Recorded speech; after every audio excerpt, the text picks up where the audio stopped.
And so Eli Roth originally intended to play Deputy Winston himself, but Giuseppe Adrian gave him a really impressive audition. And apparently he was trying to play Paul originally, which he was just better for the audition or for the role of Deputy Winston. So as the film progresses, the light levels become increasingly darker. This is partially by design and partially due to circumstances. And in some scenes, the film's color correction and underexposure is deliberately darkened. But when Joey Kern was injured on set, it caused many of the on-fly set changes to the shooting schedule. As a result, many of the scenes that take place inside the cabin on the last day, such as the leg shaving scene and sex scenes with Ryder Strong, actually take place in the middle of the night. The light from the windows is all artificial, which makes it dimmer than genuine sunlight, and hence makes the scene darker. Eli Roth and producer Evan Ostrovsky named the sheriff Fruman after the beloved Russian NYU film school professor, Boris Fruman. All right, never heard of Boris Fruman, I have to say. Let's see. The bed clothing on the bed Karen falls ill on is mostly white, covered with fir tree stencils. White is a color associated with medical treatment, and fir trees are culturally known for the antiseptic properties of their oil. The bed clothing on the bed Marcy has sex with 2 different men on has a red floral design. Color red is often representative of passion, and flowers are symbols for sex or sexuality. The awkwardness during the impromptu sex scene between Serena Vincent and Ryder Strong drew from the genuine awkwardness between the two actors at the time, particularly their involuntary bodily responses to the quote-unquote action. Strong reportedly said to Vincent while the scene was being filmed that it was very, quote-unquote, very unsexy. His character seems to have the exact same sentiments. Jordan Ladd's distress during her final faceless scene was genuine, as she had just moments earlier seen herself with a gruesome mask on in a mirror for the first time, and the sight reportedly drove her to tears. The rifle used by the group throughout the movie is an older model Ruger Mini 14 chambered for the 223 Remington. A little stat for you. Winston says party or any form of the word 15 times in this movie. This film marks the second time James DeBello and Giuseppe Adrian were in a movie together. The first is the 1999 film Detroit Rock City. Early attempts to sell the script were unsuccessful because studios felt that the horror genre had become unprofitable. In 1996, Scream was released to great success, leading studios to once again become interested in horror properties. Eli Roth still couldn't sell a script as studios told him that it should be more like Scream. Many potential financiers also found the film's content being unsettling, including not only the gore but also the use of the word nigger early in the film. But it was funny later on because at the end of the movie you see the old guys like, "What's up, my nigger?" It was funny as hell. All right, so Serena Vincent previously appeared in Not Another Teen Movie playing a character who parodied the character from American Pie, in which James DeBello appeared. Kind of interesting.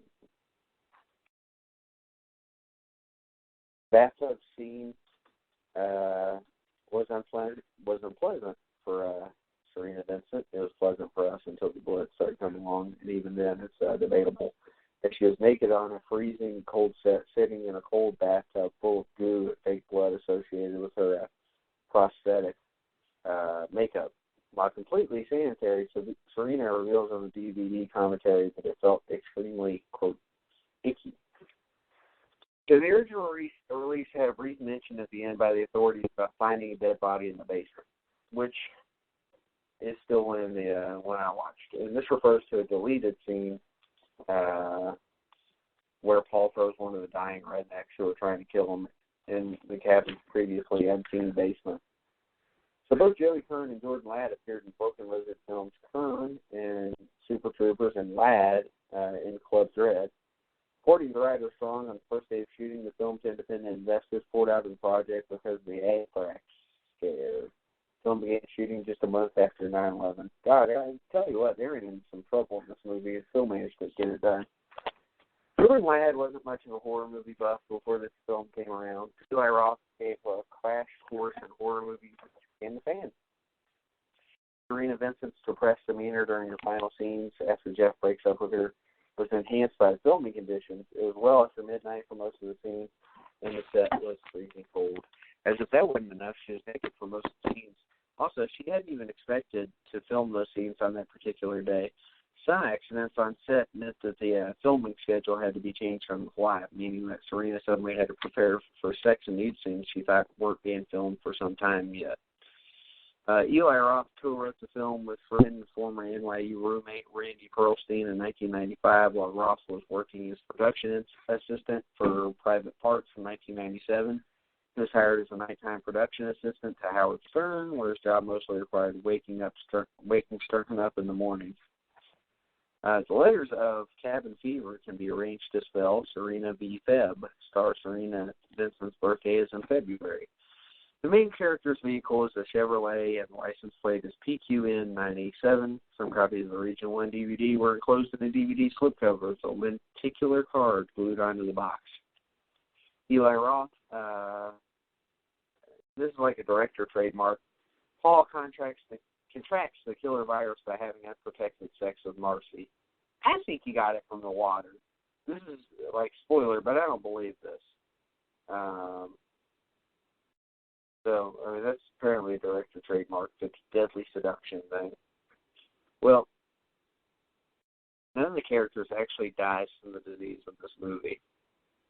As I said, except for that fucking dog at the start. And in the credits, the actor who plays the man in the bunny suit is listed as We'll Never Tell, which is interesting because it makes me wonder who actually played that scene. Perhaps the most iconic scene from the movie is the pancake scene where Dennis jumps around performing karate moves while screaming pancakes for no reason. If you look closely, you probably need to pause the movie. During the later scene where Paul sees the giant rabbit in the hospital, you can see that the rabbit is offering Dennis some pancakes. Sex and death are associated with each other numerous times in this film. The first sex scene between Jeff and Marcy is interspliced with shots of Bert shooting squirrels. The second sex scene between Marcy and Paul is interspliced with a shot of seriously ill Karen decomposing. And the scenes where Paul lays dying on the disease in a hospital bed are interspliced with scenes of him kissing his bikini-clad wannabe girlfriend.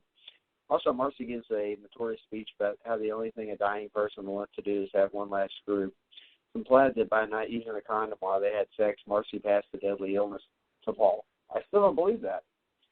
I think it was from the water. Also, the four main cast members who got the disease, Karen was revealed to be ill when Paul was touching her in a sexual manner. Marcy's first telltale wounds came from March. Paul Mabley squeezed her back hard while they had sex. And Bert and Paul first discovered lesions near their groins. Did Paul really discover it near his groin? I guess when he was in the hospital bed. So Jeff's fate is similar to Ben's fate, like I said, in Night of the Living Dead from 1968. Ben survives in the film by not getting infected or killed, but is gunned down by mistake by the police and incinerated with the zombified corpses, just like Jeff, who survives the outbreak of the flesh-eating virus, but is also killed by the local police and incinerated with his friends. All right. So, I don't know why that's back, but I guess we need to get into my movie is kind of a polarizing movie. But anyway, sorry about that. Yelling at the home. Anyway, so this movie is a polarizing movie. Like, you either like this movie or you don't. And most people, it's not any kind of in between. There's no in between on this movie. You either like it or you don't. And I'm in the camp that likes the movie. So how much is the interesting question here?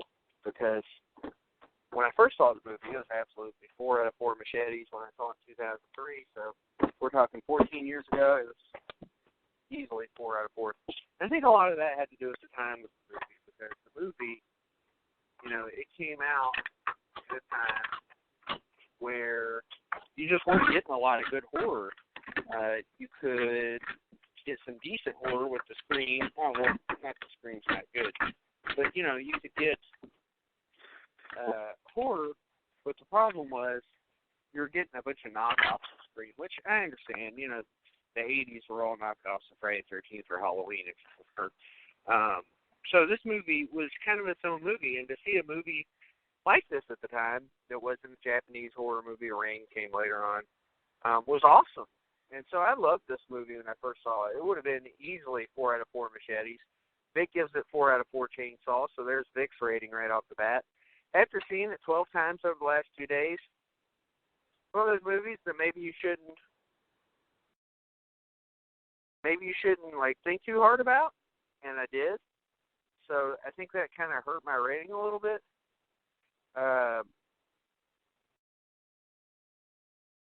It's just one of those things.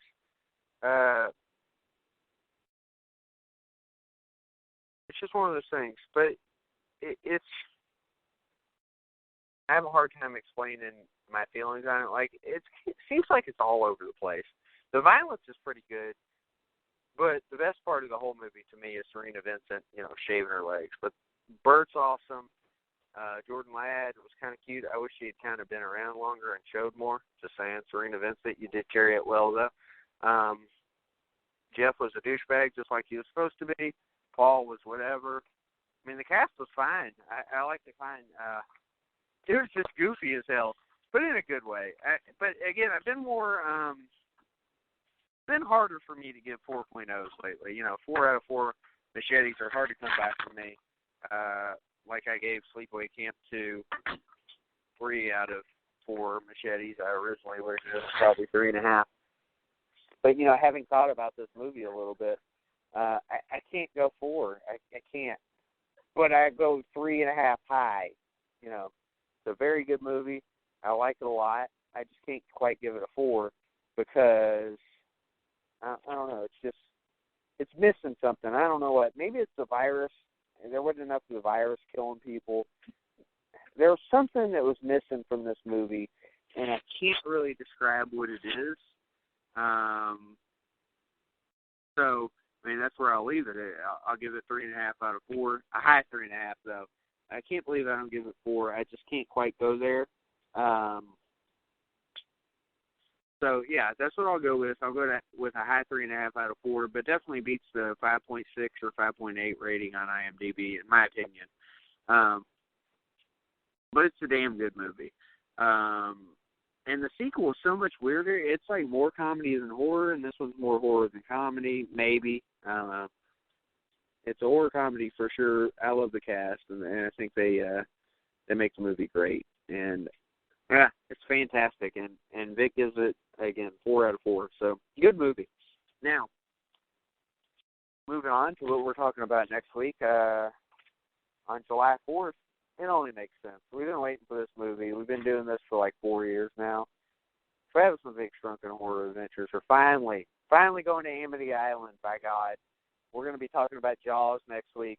Vic and me, I hope, are going to be talking about Jaws on July 4th. It's perfect. I'm sure I'll be having some drinks, having a good time. Not wine this time around. So, yeah, it'll be fun. I'm looking forward to going to Amity Island and just, talking Jaws with Vic. And anybody else can call too. I've already got the show prepared for it. It should be awesome stuff. So, yeah, I think everybody's going to love it. So that leads us into July 11th, which is, it's not going to be our main event of July, but it is a big show for July, and I mean a tremendous show, because it's been over a year since we had Ray Johnson back, since the Memorial Day Massacre, if I'm not mistaken, and I don't believe I am whatsoever. We're going to be talking about the Starved Rock murders from 1960, March 14th, 1960, I believe. I'm going off the top of my head. If I'm wrong, I apologize. But the Starved Rock murders were disturbing murders that took place at, well, you got it, Starved Rock State Park. 3 women were murdered. And it's a sad story, kind of, but at the same time, it's an interesting story because there's a lot of theories out there as to who did it, even though somebody was convicted.